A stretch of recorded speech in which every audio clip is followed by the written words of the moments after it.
ጀማዓ እስኪ አንዳንድ ቀን እንደዚህ ያለ ምግብ ተመገቡ። እንደዚህ ያለ ምግብ እንግዲህ እንደምታዩት ቀይ ስር፣ ቲማቲም፣ ቃሪያና ቀይ ሽንኩርት ነው ተከትፎ ሳይበስል ማለት ነው። እንደዚሁ ጥሬውን ትንሽዬ በማንኪያ ጫፍ ጨው አድርጋችሁ ማለት ነው እንደዚህ አዋህዳችሁ አንዳንዴ እንደዚህ ነገር ብቻ እንደዚህ ነገር ተመገቡ። ስጋና እንጀራ፣ ሽሮ ሆድ የሚሞላ ነገር ብቻ አትመገቡ ማለት ነው።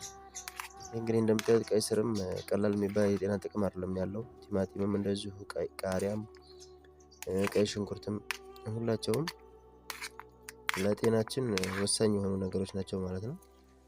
ጤናማ መሆን ከፈለጋችሁ እነዚህን ተመገቡ። ዘይት እና ስኳር አትመገቡ። ዘይት እና ስኳር ለጤናችን በጣም ጠንቅ የሆኑ ነገሮች ናቸው እና ደግሞ እንጀራና ሽሮና ስጋ ዝም ብሎ ማግበስበስ ሳይሆን እነዚህን አትክልቶች መመገብ አለባችሁ ስላችሁ ነው። ወሰላሙ አለይኩም።